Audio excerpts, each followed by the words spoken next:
নমস্কার বন্ধুরা, আমাদের ফিটনেস চ্যানেলে আপনাদের সবাইকে স্বাগতম। ভাত কি আপনার প্রধান খাদ্য? আর আপনি কি ভাত খেতেই বেশি স্বাচ্ছন্দ্য বোধ করেন? তাহলে এই ভিডিওটা আপনার জন্য, কারণ আপনার বয়স অনুযায়ী আপনি যদি সঠিক পরিমাণে ভাত না খান তাহলে সেটা হবে স্বাস্থ্যের পক্ষে অত্যন্ত ক্ষতিকর।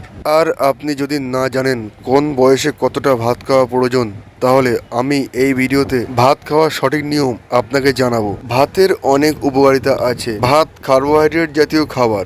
ভাতে ম্যাঙ্গানিজ, ফাইবার, ম্যাগনেসিয়াম, সেলেনিয়াম এবং ভিটামিন বি এর মতো অনেক পুষ্টিগুণ রয়েছে। আর তাই ভাত সারাদিন শক্তি ধরে রাখতে সাহায্য করে। এছাড়াও ভাত খাওয়ার অনেক উপকারিতা আছে। ভাতের এই পুষ্টিগুণের জন্য ভারত, বাংলাদেশ সহ এশিয়ার প্রায় প্রতিটি ঘরেই ভাত খাওয়ার প্রচলন রয়েছে। বর্তমান বাজারে ব্রাউন রাইসের চাহিদা বাড়ছে। একটা সমীক্ষায় দেখা গেছে, আপনি যদি 1 মাস ভাত খাওয়া বন্ধ রাখেন তাহলে আপনার শরীর ক্যালোরির অভাবে ওজন কমে যেতে পারে, আর রক্তে শর্করার মাত্রাও কমে যাবে। এফসিআই এর তথ্য অনুযায়ী ধান অন্য ফসলের তুলনায় বেশি আর্সেনিক শোষণ করে, কিন্তু রান্না করা ভাতে আর্সেনিকের পরিমাণ খুবই কম থাকে, যার কোনো পার্শ্ব প্রতিক্রিয়া থাকে না। এখনকার দিনে বিভিন্ন সমস্যার ডায়েটে ভাত বাদ দেওয়ার প্রচলন রয়েছে।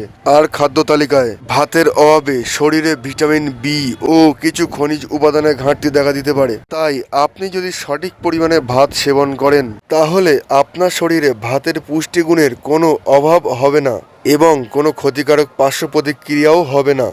আর আপনি যদি ভাত খাওয়া একেবারেই ছেড়ে দেন আর পরে খাওয়া শুরু করেন তাহলে রক্তে শর্করার পরিমাণ প্রচুর বেড়ে যাবে। তাই ভাত খাওয়া ছেড়ে না দিয়ে পরিমাণ মতো খান। এবার বলি কাদের কতটা পরিমাণে ভাত খাওয়া প্রয়োজন। 2 থেকে 5 বছরের শিশুদের 2 কাপ ভাত খাওয়া প্রয়োজন। আর 6 থেকে 10 বছরই বাচ্চারা 2 থেকে 3 কাপ ভাত খেতে পারে। 11 থেকে 15 বছরের মধ্যে যারা আছেন তাদের 4 কাপের বেশি ভাত খাওয়া উচিত নয়।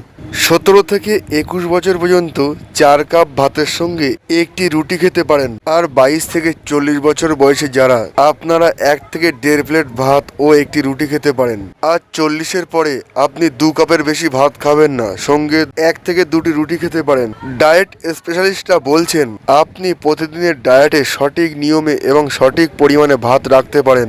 আর পুষ্টিবিদরা বলছেন প্রতিদিন ভাতের সঙ্গে সঠিক পরিমাণে ডাল ও তরকারি রাখুন এবং টক দইও রাখুন পর্যাপ্ত পরিমাণে। আপনারা এই ভিডিও থেকে আপনার বয়স অনুযায়ী সঠিক নিয়মকানুন মেনে ভাত সেবন করুন এবং সুস্থ থাকুন। এই ভিডিওটি ভালো লাগলে ছোট্ট একটি লাইক দিয়ে চ্যানেলটি সাবস্ক্রাইব করে দিন। ধন্যবাদ সঙ্গে থাকার জন্য।